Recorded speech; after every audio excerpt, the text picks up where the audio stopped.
LLB প্রথম পর্বের তৃতীয় পত্র মুসলিম আইন বিষয়ক আলোচনায় আপনাদের স্বাগত জানাই। আজ আমরা ইসলামী আইনের বৈশিষ্ট্য ও উদ্দেশ্য নিয়ে আলোচনা করব। ইসলামী আইন বা শরিয়াহ হল মানবজাতির কল্যাণের জন্য মহান আল্লাহর পক্ষ থেকে এক শাশ্বত উপহার। এটি কেবল কতগুলো বিধিনিষেধের সমষ্টি নয়, বরং দোলনা থেকে কবর পর্যন্ত একজন মানুষের জীবনের প্রতিটি ধাপকে সুশৃঙ্খল করার একটি বিজ্ঞানসম্মত পদ্ধতি। ইসলামী আইনের উদ্দেশ্য ও বৈশিষ্ট্য।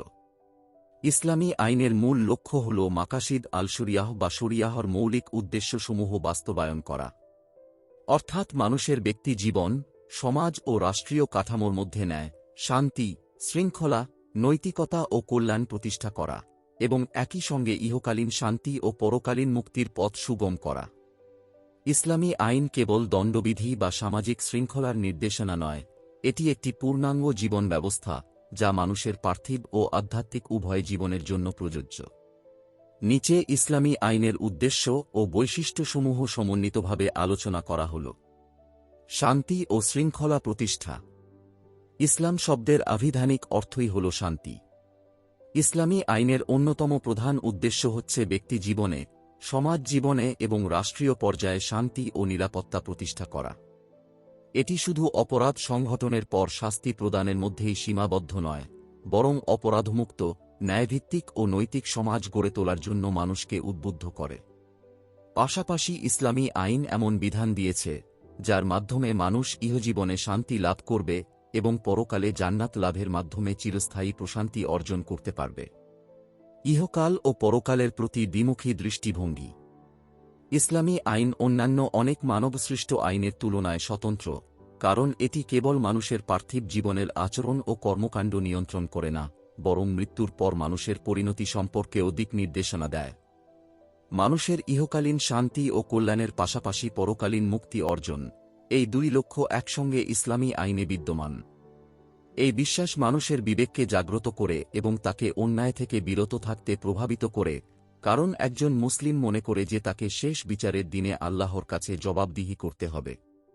ধর্মবর্ণ নির্বিশেষে সহনশীলতা ও মানবিকতা।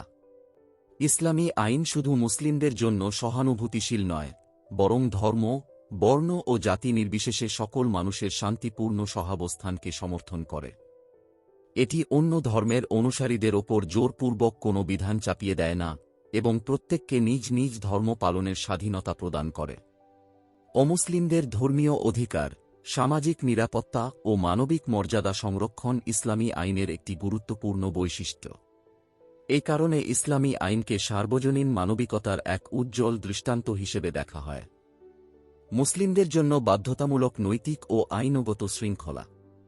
যদিও ইসলামী আইন অন্য ধর্মাবলম্বীদের ধর্মীয় বিষয়ে বাধ্য করে না, তবে মুসলিমদের ক্ষেত্রে এটি একটি বাধ্যতামূলক জীবন ব্যবস্থা। ইসলামী আইন পরকালীন জবাবদিহি ও শাস্তির কথা স্মরণ করিয়ে দিয়ে মুসলিমদের অন্যায় কাজ থেকে বিরত থাকতে উদ্বুদ্ধ করে। ফলে মুসলিমগণ ইহকালীন কল্যাণ এবং পরকালীন শাস্তি থেকে রক্ষা পাওয়ার আশায় এই আইন পালনে সচেষ্ট হয়। ইসলামী আদর্শ ও নৈতিক সমাজ প্রতিষ্ঠা। ইসলামী আইনের একটি মৌলিক উদ্দেশ্য হল আল্লাহর বিধান ও রাসূল এর নির্দেশিত পথ সমাজে প্রতিষ্ঠা করা। এর মাধ্যমে একটি ন্যায়ভিত্তিক, নৈতিক ও কল্যাণমুখী সমাজ গড়ে ওঠে। ইসলামী আইন কেবল বাহ্যিক আচরণ নিয়ন্ত্রণ করে না, বরং মানুষের অন্তরের মধ্যে তাকওয়া, সততা, ন্যায়পরায়ণতা ও দায়িত্ববোধ সৃষ্টি করে।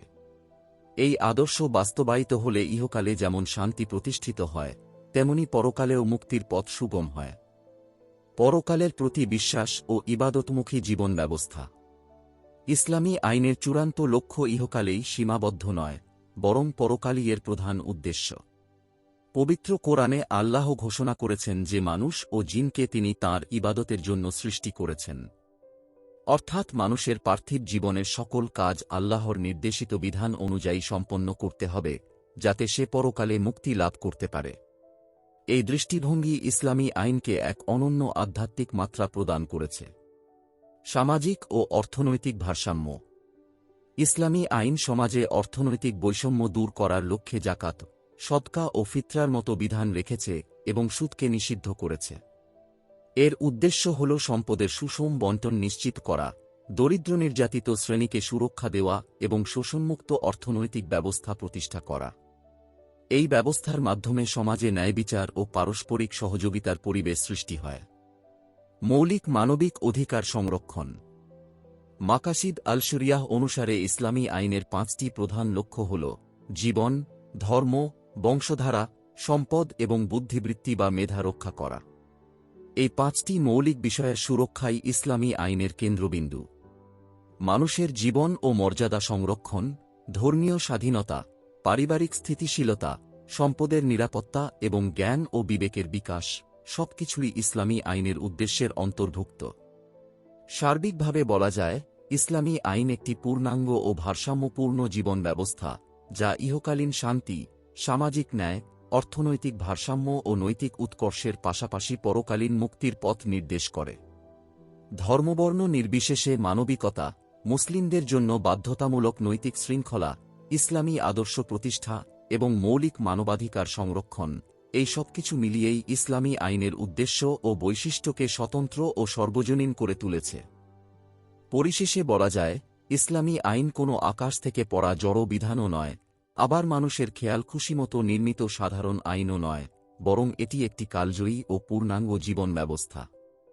মহান আল্লাহর প্রদত্ত ঐশী কাঠামোর ভেতরে থেকেই মানুষের বিবেক বুদ্ধি, গবেষণা ও ঐতিহাসিক অভিজ্ঞতার মাধ্যমে এর বিকাশ ঘটেছে।